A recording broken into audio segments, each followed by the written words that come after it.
And YouTube, yeah, I just got a green light, so it just kicked on. So you should have it. I don't know why there was that lag there. Hey, great to have everybody here. This is Back Talks with Dr. Sean McWilliams. We do this every Wednesday for about 10 minutes. And you know, I do this for a reason. I want to be the global resource for people who are dealing with neck pain and low back pain, bulging disc, herniated disc, spinal stenosis, facet arthropathy, who are being told that they need surgery and either don't want to have surgery done, aren't a good candidate for it, need guidance, and want to be able to do it, believe it or not, from their homes. And over 80% of people can actually manage these conditions if you just have the right teacher and you have the right equipment. So I want to be that resource for you and help you feel empowered about your health and your spinal health. So it's great to have everybody here. This is the first time we're on YouTube, so hang with me for a second. We're just trying to look at some stuff. So here I think is where, oh, okay, so that's how my comments would come in then. That's cool.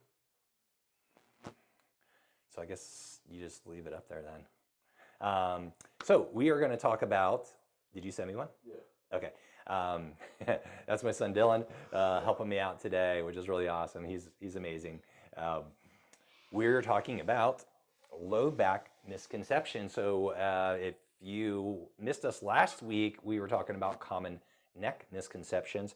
If you got our email this week, we talked about one of my patients, his wife actually calling me from the emergency room on a Saturday morning.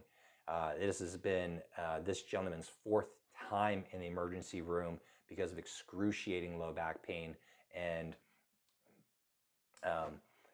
unfortunately was still, oh hey, it works. Yeah, it's just like really delayed. It is delayed. Let's see here. How do I reply to this?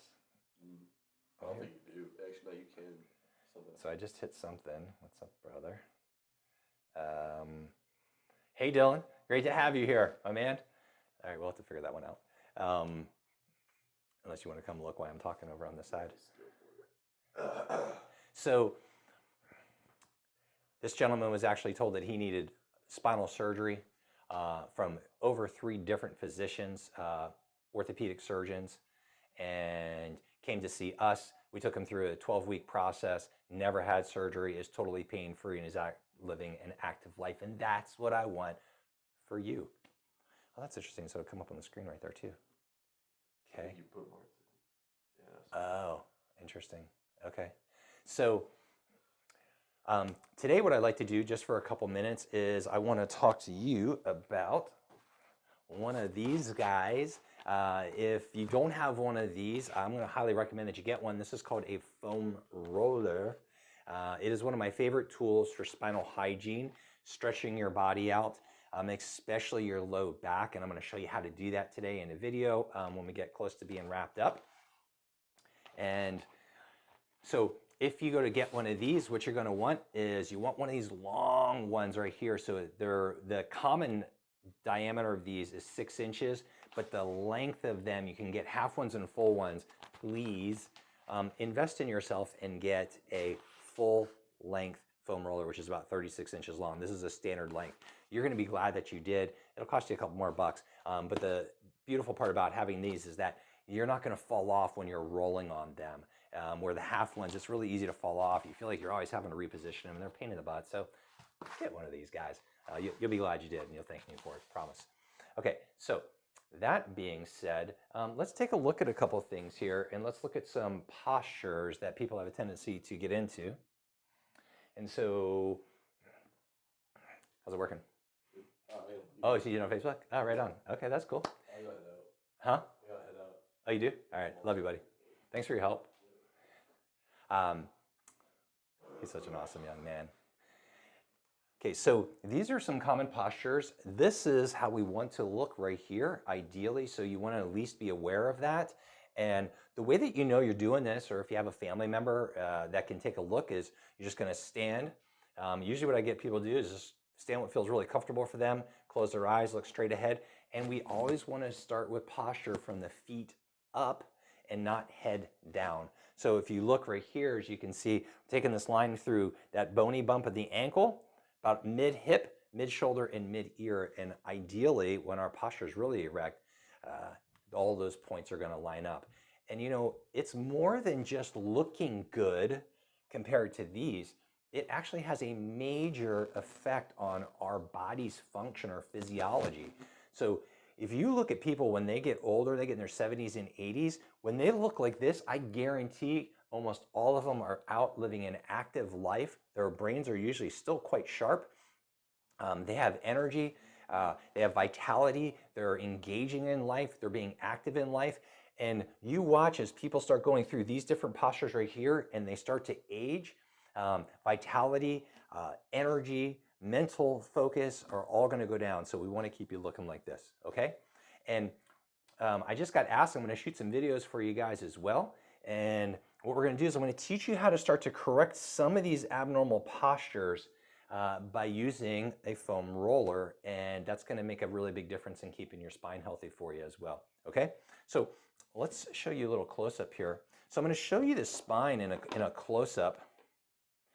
And so this is what the spinal column looks like right here. This is two individual bones of the spine. These right here, these structures right here, these are what's called the intervertebral disc.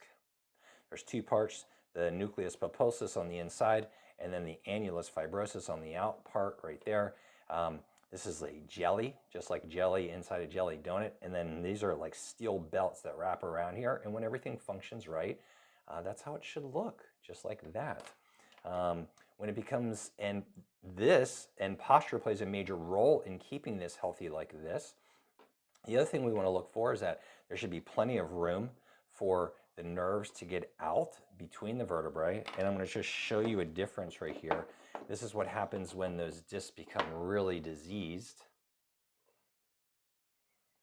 Okay, and you know, a lot of people realize and they say, hey, I noticed a difference in the color, but what's fascinating is that if you actually look on an MRI, if you have an MRI of your low back, the discs actually do get black on your MRI.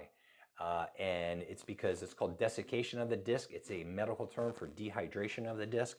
So we don't want them turning black like this. All right, we want them staying nice and healthy like that. So when it comes to avoiding emergency room visits, and we talked about just on our Instagram live a few minutes ago, the number 2 reason that we typically visit the medical doctor is because of spinal pain and back pain. A lot of people don't realize that.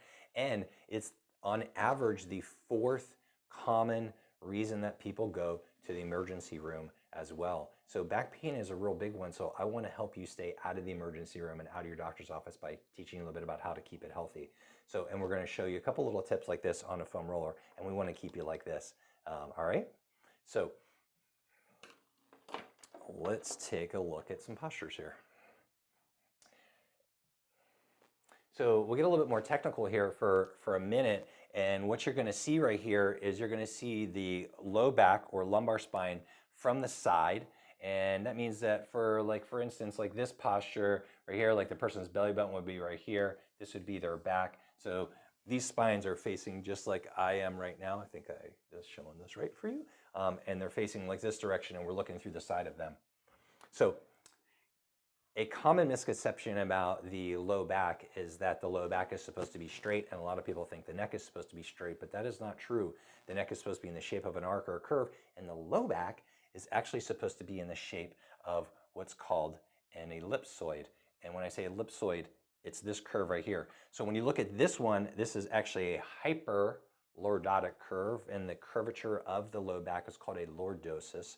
If you have too much curve, it's called a hyperlordosis, which is actually you're seeing right here. This is a normal curve. That would be a normal lordosis or lordotic curve, and that's what we want to maintain. And the reason we want to maintain is because it helps distribute the proper weight bearing between the back of the bones, called the facet joints right here, and the front and the disc, so that the disc isn't doing this when we sit in our chair improperly and then start squeezing that disc, that white thing, and eventually squirting that jelly out onto our spinal cord or nerves. We want to avoid that because that's why people wind up in emergency rooms. That's why people get unnecessary surgeries. So we want to help you avoid that, okay? this is a loss of lordosis, and then this is what's called a kyphosis, which means that the curve is going the opposite direction. And that's one of the most common things that happens when we sit improperly and we start doing this in our posture, all right?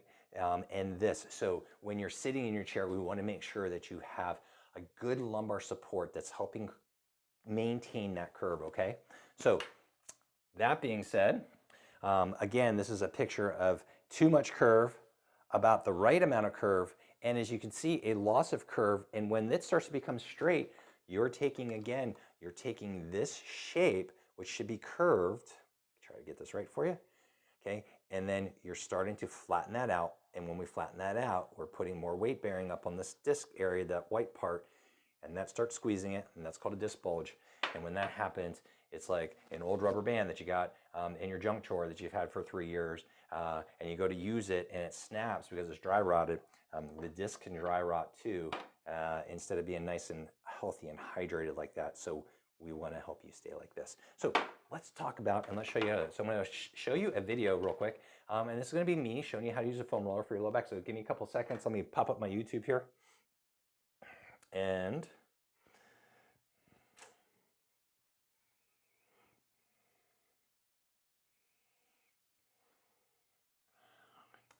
don't you love when it works, right? Every time.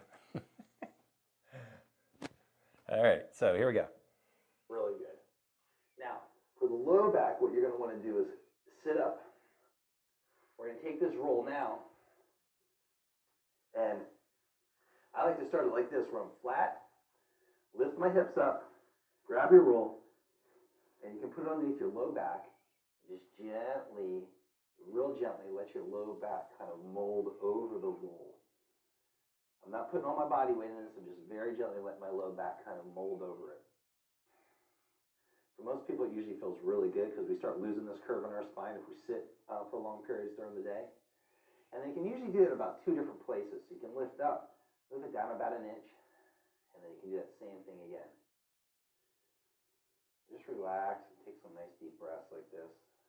That feels great, by the way. Mold over this roll. Just don't put all your body weight into it, okay? Control it with your legs. I'm going to teach you a really nice one. What you're going to do with this is you're going to lift up.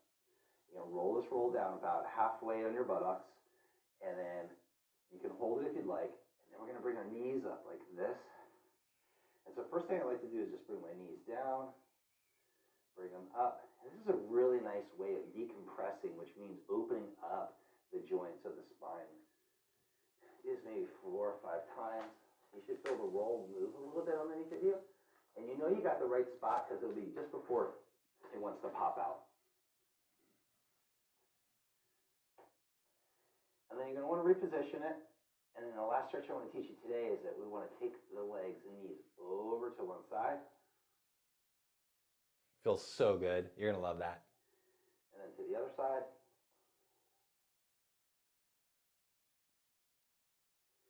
This is a really nice stretch for your low back.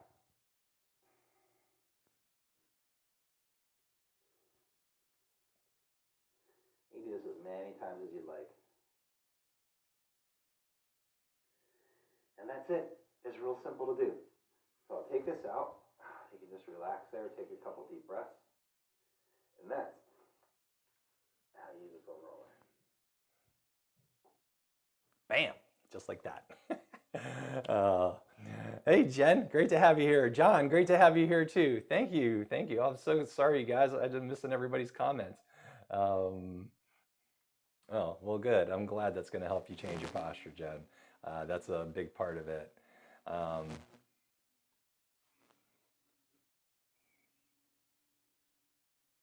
Hey, John, thanks so much for your prayers. That means a lot to me.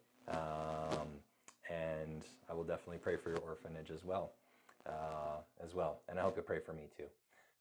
Just trying to make the world a more kind and healthier and happier place to live, where we take better care of each other. So thanks, Jen. Let me know what you think when you do try it. And John, thanks, my friend. Hey, great to have you here. You know my mission. I am doing something really special for the rest of the month. I get a lot of requests to look at people and give them second opinions on their MRIs, because if you've been to a doctor and you got a spinal condition, most of your doctors either won't go over your MRI with you or they spend 2 minutes with you. I am actually doing complimentary second opinions on your MRI so that you feel more informed. I normally charge $197 to do this. I am actually doing it complimentary for 15 minutes for 5 people this month. So if you would like to do that, please leave me a message and just say MRI in it, review, and we'll get in contact with you and help you do that. So it is always my pleasure. So nice to have everybody here today. I try to keep these to 10 minutes and I'm over that by a couple minutes. So I hope you have the absolute best year of your life. You know, one of my favorite sayings is, you know, when your why is big enough, the hows will always come. And yet, you know, I didn't learn that until this point in my life, and I always usually try to do it the other way, is that you try to figure out all the hows to make something happen, and you can get so overwhelmed with it, and a lot of people just get paralyzed. And so try it the other way in your life. Come up with a why that's so big for you that you feel so inspired that it makes you want to get up in the morning. And I guarantee when you get up and your mission is to create that why for yourself and for the world to be a better place, you are, the hows will always come. The right people, the right presentation, the right YouTube video, something on Instagram, you're going to see something that's going to inspire you and beautiful people in your life. So that's my little quote for today. Loved having you here. I'll see you next Wednesday at 1 o'clock. If you got questions, leave me comments. And it's so nice to have you here. Hope you guys have a great day. See you next week.